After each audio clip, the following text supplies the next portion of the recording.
اللہ والصلاۃ والسلام علی رسولہ الکریم، اما بعد۔ پارہ نمبر 5، نبی کائنات علیہ الصلاۃ والسلام کی حدیث، النکاح سنتی فمن راغب عن سنتی فلیس منی۔ تو نکاح جو ہے یہ اسلام کا ایک بہت ہی اہم عمل ہے۔ ایمان اس بندے کا مکمل نہیں ہے جس نے نکاح نہیں کیا، جیسا کہ صحابہ اکرام کے اعمال ہمارے سامنے ہیں۔ تو اللہ تعالیٰ نے ایک مومن مرد کو مومن عورت سے نکاح کی اجازت دی ہے۔ کوئی بھی مسلمان غیر مسلم سے نکاح نہیں کر سکتا۔ تو مومن کے لیے مومن، مسلمان کے لیے مومن مسلمان، چاہے وہ غلام ہو یا آزاد ہو۔ تو اگر مسلمان آزاد ہے یا غلام ہے تو ان کا نکاح ہو سکتا ہے۔ مسلمان ہونا، ایمان والا ہونا شرط ہے۔ تو اگر ایک مرد نے مومنہ عورت سے شادی کرنی ہے تو اسلام نے حق مہر کا تصور دیا ہے۔ تو آزاد عورت کو حق مہر دینا ضروری ہے، لیکن اگر غلام عورت ہے، لونڈی ہے، اس کے لیے حق مہر نہیں ہے۔ تو اگر آپ مومنہ عورت سے شادی کرتے ہو جو آزاد ہے، اسے حق مہر دینا ضروری ہے۔ اگر غلام ہے، لونڈی ہے، تو اس کے لیے حق مہر نہیں ہے۔ بہتر یہی ہے اگر لونڈی بھی ہو، غلام ہو، اس کو آزاد کر کے اس سے نکاح کیا جائے، اس کو حق مہر دیا جائے، یہ اچھا عمل ہے۔ اور اللہ تعالیٰ لوگوں کی توبہ قبول کرتے ہیں۔ جو بھی بندہ اللہ تعالیٰ سے معافی مانگتا ہے، توبہ کرتا ہے، اللہ تعالیٰ توبہ قبول کرتے ہیں، اللہ تعالیٰ رجوع کرنے والے۔ آگے اللہ تعالیٰ نے مردوں کا ذکر کیا ہے کہ اللہ تعالیٰ نے مردوں کو عورتوں پہ فوقیت دی ہے۔ اس کی کچھ حکمت اللہ کے پاس ہے، اور کچھ ہمیں معلوم ہے کہ ایک مرد کے اندر صبر، تحمل، برداشت، اور اسلام نے مرد کو کاروبار کے لیے، باہر تجارت کے لیے گھر سے باہر نکلنے کا حکم دیا ہے، اور عورت جو ہے وہ گھر کی نگہبان ہے، بچوں کی دیکھ بھال کرے گی۔ یہ اسلام کا طریقہ ہے۔ اللہ کی عبادت کے بعد سب سے بڑا عمل جو ہے وہ والدین کی اطاعت اور فرما برداری ہے۔ والدین کی اطاعت اور فرما برداری کرنی چاہیے دنیاوی معاملات میں۔ اسلامی معاملات میں جب تک وہ اسلام کے اندر حکم دے تو ان کی اطاعت فرما برداری کرنی چاہیے۔ جب والدین اسلام کے خلاف کوئی حکم دیں، اسلام کے مخالف کسی بات کا تقاضا کریں، تو اس کو پورا نہیں کرنا چاہیے۔ صرف اور صرف والدین کی وہی بات ماننی ہے جو اسلام کے مطابق ہے۔ اگر آپ نشے میں ہوں اور اگر ہمارا وضو نہیں ہے تو تب بھی نماز نہیں ہو سکتی۔ اگر وضو فرض ہے یا غسل فرض ہے تو ہمارے پاس پانی میسر نہیں ہے، تو اللہ تعالیٰ نے پاک مٹی کو اس کا متبادل قرار دیا ہے۔ پاک مٹی کے ساتھ تیمم کیا جا سکتا ہے، اور تیمم صرف اور صرف چہرے اور ہاتھوں کا ہے۔ جس طرح جسم کے مختلف اعضاء وضو میں دھوتے ہیں، تیمم میں وہ سارے کے سارے اعضاء ضروری نہیں ہے، صرف اور صرف ہاتھوں اور چہرے کا تیمم ہے۔ اللہ تعالیٰ نے مسلمانوں پہ جہاد فرض کیا ہے، تو مسلمانوں کو جہاد کرنا چاہیے۔ جہاد ایک اسلام کا عظیم عمل ہے۔ جہاد نفاق سے مسلمانوں کو علیحدہ کرتا ہے۔ جہاد سے پتہ چلتا ہے کون سا بندہ ایمان والا ہے، کون سا بندہ منافق ہے۔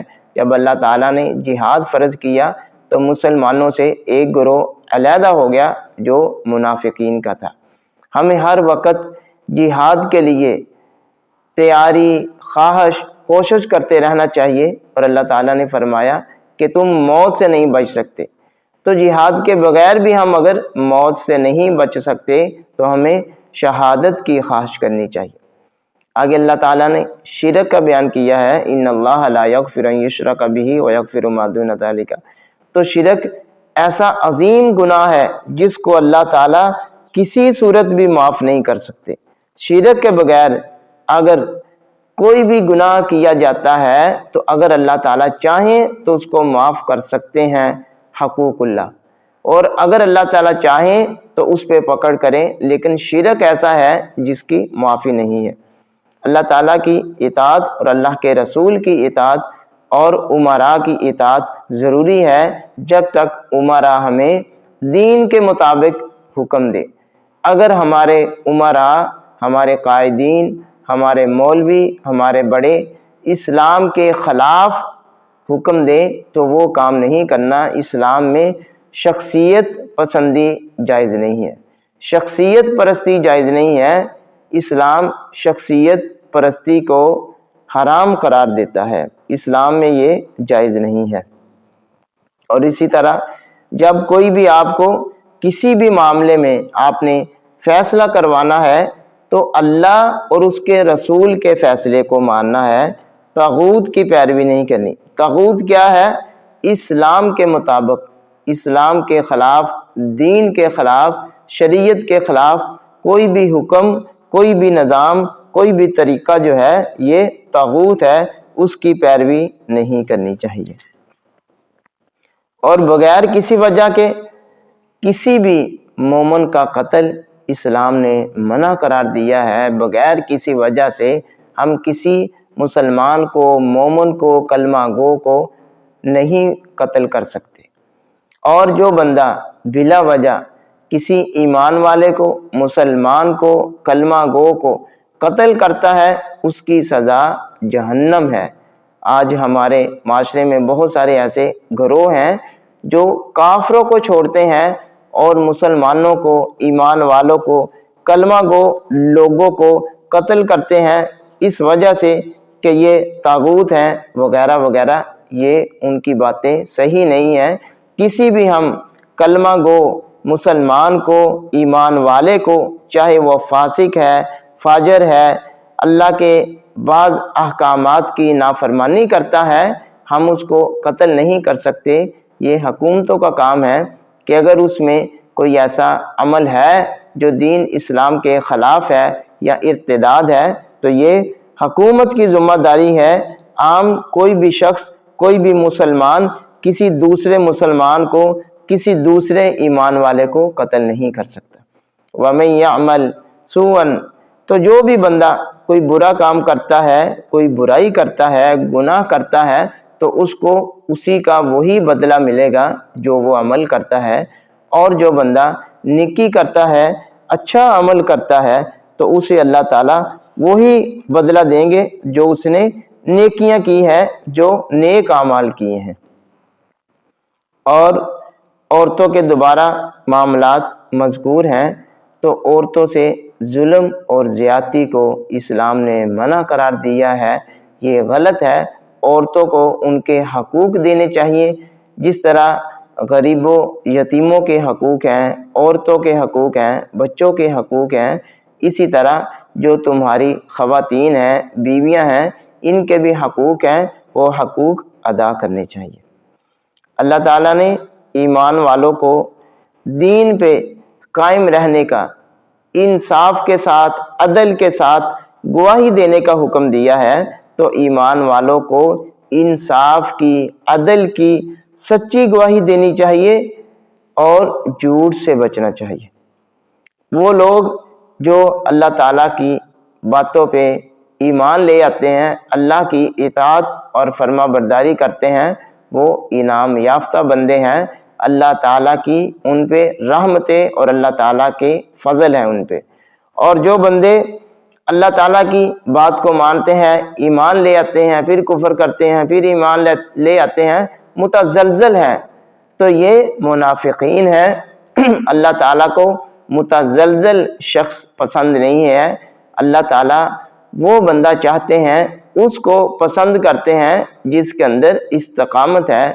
تو کوئی بھی دین کی بات، دین کا عمل، دین کا حکم ہماری سمجھ میں آئے تو اس کے مطابق عمل کرنا چاہیے، اس کو اپنے اوپر لازم کر لینا چاہیے، پھر ادھر ادھر نہیں دیکھنا چاہیے، استقامت اختیار کرنی چاہیے۔ یہ اللہ تعالیٰ کا پسندیدہ بندہ ہے۔ اور اللہ تعالیٰ نے ان لوگوں کے لیے جو لوگ منافقین ہیں عذاب کی خوشخبری دی ہے۔ اور جو بندہ ایمان لے آنے کے بعد واپس پلٹ جاتا ہے تو وہ بندہ مرتد ہے، ارتداد ہے، اس شخص کو قتل کرنا حکومت کی ذمہ داری ہے۔ اس شخص کا اللہ تعالیٰ نے اس دنیا میں رہنے کا حق ختم کر دیا ہے، اس بندے کو اس دنیا میں رہنے کا حق نہیں ہے۔ تو جو بندہ دین اسلام سے نکل جائے اس کی سزا قتل ہے۔ تو جو منافقین ہیں وہ اللہ تعالیٰ کو دھوکہ دینا چاہتے ہیں اور ایمان والوں کو دھوکہ دینا چاہتے ہیں۔ تو وہ کیسے ایمان والوں کو یا اللہ تعالیٰ کو دھوکہ دے سکتے ہیں؟ حقیقت میں تو اپنے آپ کو دھوکہ دیتے ہیں۔ اور جب منافقین نماز پڑھتے ہیں تو نماز سستی اور کاہلی میں پڑھتے ہیں۔ تو ہمیں نماز جو اسلام کا بنیادی رکن ہے، نماز کو توجہ اور دھیان کے ساتھ، تقوی اور پرہیزگاری کے ساتھ، للہیت کے ساتھ، اللہ کے ڈر اور اللہ کے خوف کے ساتھ نماز پڑھنی چاہیے، عاجزی اور انکساری کے ساتھ اللہ کے سامنے پیش ہونا چاہیے۔ یہ نماز اللہ کی عبادت ہے۔ اور منافقین جو ہے وہ جہنم میں نچلے درجے میں ہوں گے۔ تو منافقین کی سزا جو ہے وہ جہنم کا نچلا درجہ ہے۔